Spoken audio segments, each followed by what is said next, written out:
Assalamualaikum, welcome back to my channel. Halo teman-teman, kembali lagi sama aku Novi, peserta latihan dasar CPNS golongan 3 angkatan 9 Kota Banjarbaru. Kalian apa kabar? Sehat terus ya? Di tempat aku bekerja di salah satu rumah sakit pemerintah di kotaku, sedang terjadi lonjakan kasus COVID-19 nih teman-teman.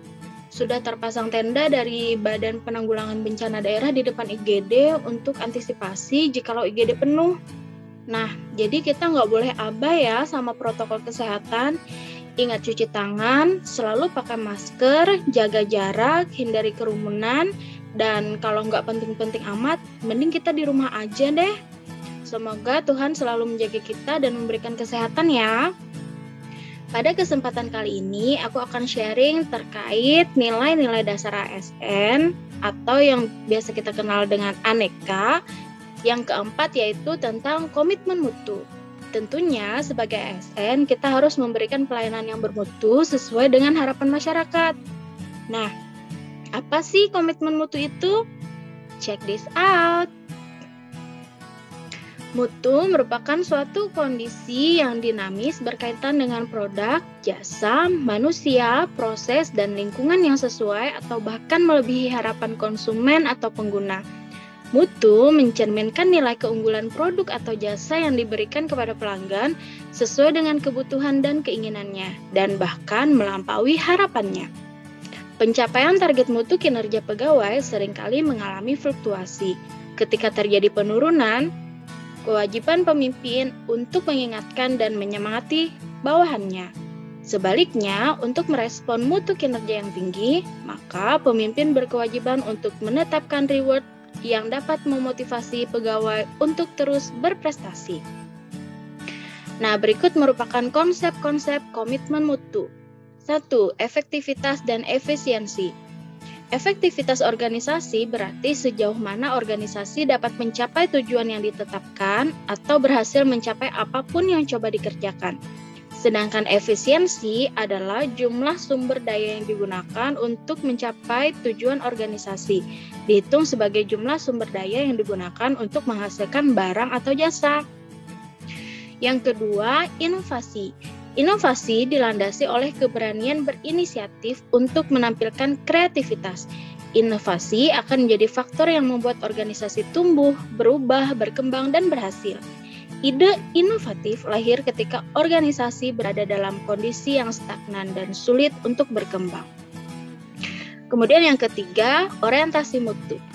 Manajemen mutu terpadu terdiri atas kegiatan perbaikan berkelanjutan yang melibatkan setiap orang dalam organisasi melalui usaha yang terintegrasi. Manajemen mutu harus dilaksanakan secara terintegrasi dengan melibatkan seluruh komponen organisasi. Pilar manajemen mutu ada 5, yaitu organisasi, produk, proses, pemimpin, dan komitmen.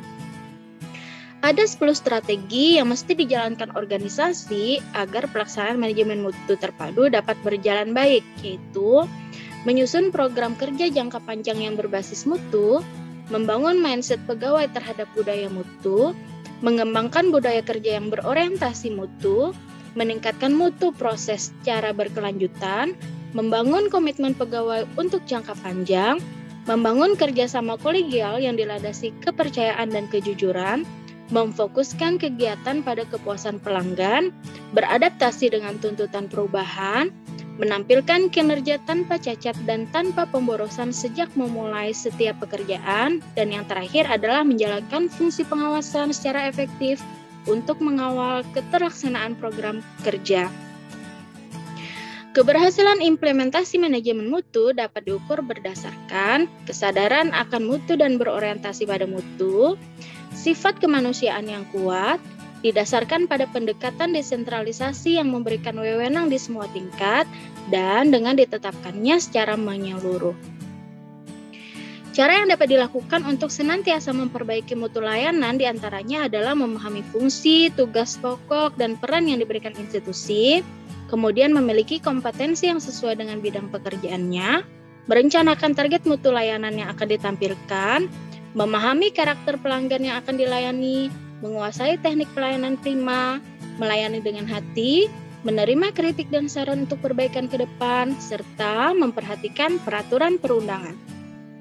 Oh ya teman-teman, ada beberapa hal yang bisa menyebabkan ketidakberhasilan layanan, yaitu tidak mengetahui harapan konsumen akan pelayanan, tidak memiliki desain dan standar pelayanan yang tepat, tidak memberikan pelayanan berdasarkan standar pelayanan, tidak memberikan pelayanan sesuai yang dijanjikan, dan ada perbedaan antara persepsi konsumen dengan harapan konsumen terhadap pelayanan. Adapun saran untuk mengatasi kegagalan tersebut yaitu dengan jalan menumbuhkan kepemimpinan yang efektif, membangun sistem informasi pelayanan, merumuskan strategi pelayanan, dan menerapkan strategi tersebut. Sebagai seorang ASN yang berprofesi sebagai seorang perawat, saya harus memahami tugas pokok dan fungsi sebagai seorang perawat, serta harus memiliki kompetensi sesuai dengan wewenang yang diberikan. Kemudian harus merencanakan target mutu yang ingin dicapai. Harus memahami bagaimana karakter dan kebutuhan pasien yang akan dilayani. Harus menguasai teknik pelayanan prima dan menerapkan caring sebagai nilai luhur bagi seorang perawat. Harus melayani dengan sepenuh hati, dapat menerima kritik dan saran baik dari pasien, rekan kerja maupun atasan, harus mampu membangun kerjasama yang solid dengan rekan sejawat, dan dalam menerapkan prinsip efisien, perawat harus melaksanakan segala tugas sesuai dengan aturan dan kebijakan yang berlaku yang dituangkan dalam standar prosedur operasional.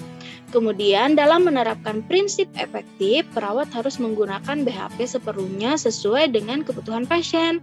Sedangkan dalam menerapkan prinsip kreatif dan inovatif, perawat harus mampu memodifikasi lingkungan. Kadangkala ada saatnya alat-alat yang dibutuhkan sedang tidak tersedia, maka harus mampu memanfaatkan alat-alat yang terbatas. Atau contoh lain adalah menerapkan a traumatic care di ruang anak, agar anak tidak stres saat hospitalisasi. Dan yang terakhir, paling penting, selalu terapkan 5S dalam melayani pasien, yaitu senyum, salam, sapa, sopan, dan santun. Nah, itu tadi yang bisa aku sampaikan ya teman-teman. Semoga kita semua, khususnya ASN yang berprofesi sebagai perawat, dapat mengaplikasikan komponen mutu ini dalam kehidupan sehari-hari. Terima kasih sudah dengerin podcast aku ya. Tungguin podcast aku yang selanjutnya. Sampai jumpa lagi. Wassalamualaikum warahmatullahi wabarakatuh.